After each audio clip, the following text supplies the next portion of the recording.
Welcome back to Cinema Flicks Music Picks. I'm Davey, your host with the most, the beast with the least. Least I can do this fine Sunday afternoon. I don't even know. There's some day late, I'm assuming it's the afternoon. Is quick review of Arrow's brand new release of The House That Screamed. The original art edition, or whatever they call this slipcase one. One by one, they will die. Only the killer knows why. And how. And who. Fair enough. Some of that's quite redundant, though. That's pretty much the case for, mystery killer movies, isn't it? Anyway, 1969/70, when it was kind of released, Eurohorror, Spanish horror, the first major Spanish horror. It was the first time a major Spanish studio, such as they are, under the Franco regime, released a large budget horror. And by a large budget, it stars Lily Palmer, who she was Golden Globe nominated, BAFTA nominated, big star in the 40s, 50s and 60s and 70s. She was in The Zoo Gang with John Mills and Barry Morse. That's where I remember her best from. But this is the story of... Fresh Prince. That's what I was thinking there. It's not like Fresh Prince. This is the opposite of Fresh Prince of Bel-Air. So this is a Gothic... we love our Gothics here. Tale of a boarding school, 19th century, in France. And it does the thing that Italian movies do, where everybody's dubbed. Absolutely everybody, regardless of your language. So some of the actors are Spanish, some are French, some are English. Our main star, Lily Palmer, is indeed German. So it's one of those Euro productions that we're so used to over the years. If you're a fan of horror, of the accents being all over the place and sometimes the dubbing being However, it's a bloody good movie, this. Let's crack on. The back tells you that it's features tortured passion and bloody murder. True and truer. The murders are fantastic and they're not overly done. There's not too many of them. But what happens is, when the murder is about to happen, there's wonderful music. The score is absolutely breathtaking.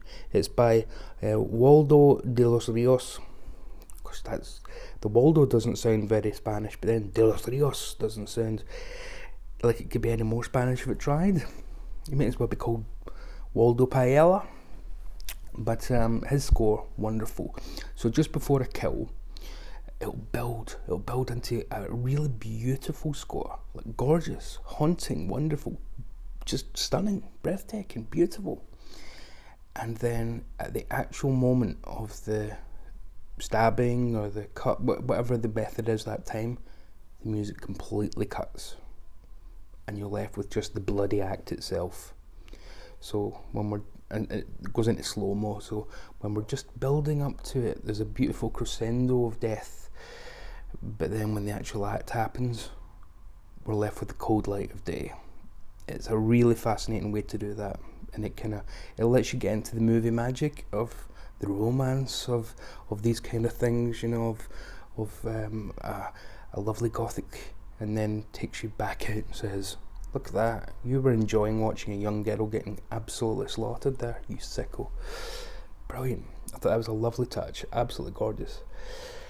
Our ostensible heroine is Teresa,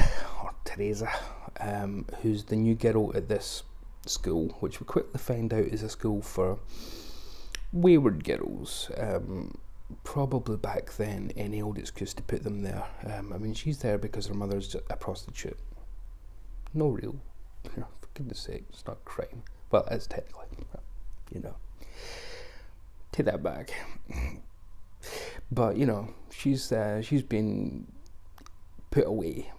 It is very much put away. It's run like a prison because her mother's a hooker.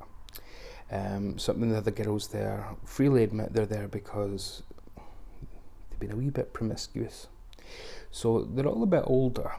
There are a couple of lines about that, actually, that they're not children anymore. So we're very much dealing with fallen girls, if you will. So there's almost a sense that these girls are being groomed to maybe go back into society as nuns or something. I mean, it never goes religious, but like, you know, it's as if they're being stripped of anything that makes them sexual beings.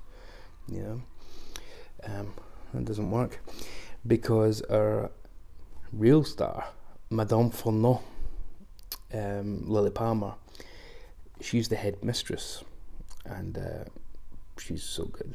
Oh, she's great. She has a teenage son, and he's 15, 16, 17. He's played by John Boulder Brown from Deep End, which the BFI put a brilliant Bluray out of a good few years ago. See that if you haven't. Here they are here in the booklet. John Boulder Brown. There's an actual photo of that same thing.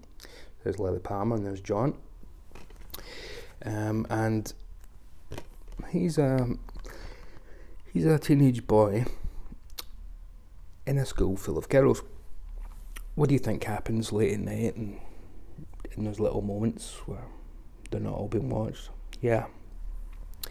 So his mother seems to know this and says, no, you need to find someone better, someone like me, not one of these whores, she says, whores. And you know, he kind of disappears from the picture, and we get this other boy who comes and delivers, is it hay or something? It's like the farmer's hand. He comes to, you know, deliver some other stuff as well. So he's in the film, and the only other guy is a very elderly caretaker. Everyone else in the film is female. And we get introduced very quickly to the structure of the place. It's very much regimented. They walk in step, almost goose stepping. I wonder if that's a commentary on what Franco's regime was like.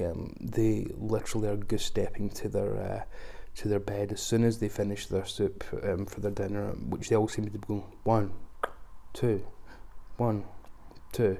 Is good night. They all stand up. Good night, mademoiselle, and march to their bedroom in step. It's so bizarre, and I think that is a little touch to just show you how, you know, these girls have no actual lives except the ones they make for themselves with the two teenage boys they do have a little bit of access to. So behind that backdrop, again, Therese is our main protagonist, and she's our entry in because she's learning about the place, so we do. A murder, most foul, occurs, and one of the girls gets throat cut. And we learn that quite a few girls have actually broken away from this place recently. They've ran out and shot the craw, done a runner. Why? Is it just because it's so bad? Is Madame Fourneau so evil and wicked? Does she run such a strict place? I'm not going to spoil it and tell you why, but trust me, it's all very satisfying where it goes. This film is full of Oedipus-like stuff. I mean, you can pretty much see the mother and son thing there. There's sadism when one girl doesn't do what she's told at lessons. She isn't just taken by Madame Fourneau and, I don't know, given, you know, a strap in the back of the hand or on her backside. She's whipped, as in properly whipped on the back, exposed skin. It's horrible, horrible stuff. So it's real sadism, and Madame Fourneau seems to enjoy it. She loves watching it. She likes watching the girls in the shower too, and you're never quite sure if she's enjoying that or she's maybe got her eyes on a little something for her son, because she seems to tolerate that her son has to get his end away sometimes. And you never really know the motives of the murderer. And you're thinking, why would someone want to be murdering in here? They would actually just need to be bananas. You know, it would need to be an actual psycho, because there's no real, you know, it's not as if there's great money there's no inheritance to be had. What's the motive? And then you get the last 10 minutes of the film. It's all worth it. It's all worth it. Oh, I won't spoil it, but let's just say you know, most films, especially horror, they either don't stick the landing or you've seen the ending before. This completely sticks the landing, and I've not seen the ending quite like it before. I've seen similar endings, but not quite as, oh shit. Yeah, it's the Columbo moment, you know, like, yeah, wow, the ending, fantastic. So I'm not going to even hint at what happens at the end. This edition, you get 2 cuts. Now the one I watched was the uncut version titled The Finishing School, La Residencia, which you also get along with the 94-minute US theatrical cut, which is just The House That Screamed. But yeah, La Residencia is the Finishing School is the uncut version, which I'm always going to watch the uncut version. Why am I going to watch the cut one? Lose 10 minutes of the film. The usual things in terms of audio and subtitles. You get a commentary by Anna Bogostakia, who gives a lot of insight into the feminist aspect of the film and the sadist aspects of the film, yeah, which are, and commentary's quite,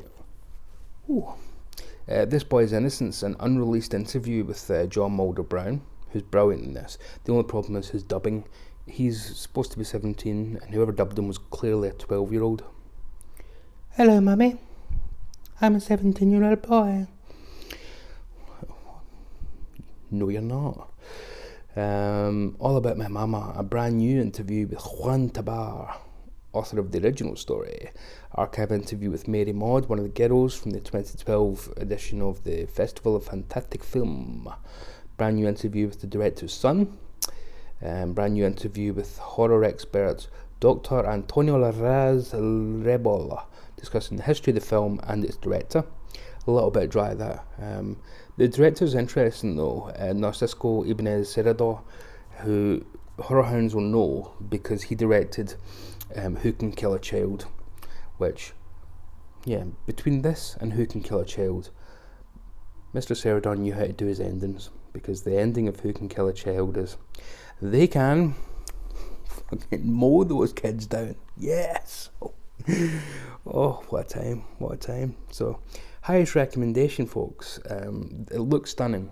It looks absolutely breathtaking. It's from an original negative by Arrow, so it's a new restoration. So even if you had the old Bluray from 10 years ago from, I think, Scream Factory put it out in America, get this. Brilliant restoration, brilliant commentary, the 2 versions, loads of great extras, and just most important, as always, the film itself is wonderful, absolutely wonderful. So it's out tomorrow from Arrow Films. The House That Screamed, highest recommendation. And hey, if you can find Who Can Kill a Child, see that. Another great Spanish horror like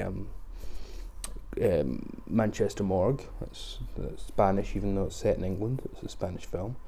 And Pieces. You don't have to go to Texas to have a chainsaw massacre. Pieces. It's exactly what you think it is. But for the moment, I'll leave you with that. Upcoming content. I'm just going to be throwing some album reviews and film reviews at you willy-nilly. I have an interview taped, recorded, ready to upload. I can tell you what it's about, I just can't upload it yet. With friend of the channel who's been on plenty of times, and good buddy, great buddy, in fact, let's not undersell this, Ryan Gavalier, who's released his debut EP. He's 26 minutes of this terrific stuff, and we recorded an interview yesterday about the EP. It's not out yet, so I should clarify. So you might not be able to listen to it by the time you watch this, but I'll be, the minute all the guesses come back from Spotify and YouTube and Amazon for him, we'll be getting it uploaded. He'll do the music, I'll do the interview, and it'll essentially be like his liner notes or making of kind of thing, behind the scenes. So look out for that, and support Ryan, because trust me, that album's fantastic. I knew I couldn't just review the album because people would think, yeah, he's your buddy, you're always going to say that, but he's a really good musician who happens to be my buddy. Anyway, yeah, I'm going to do some more movie reviews this week. Yeah, the Devil's Express, that's on the agenda. Looking forward to it. But for now, just be very safe out there, and love and mercy to you. See you soon.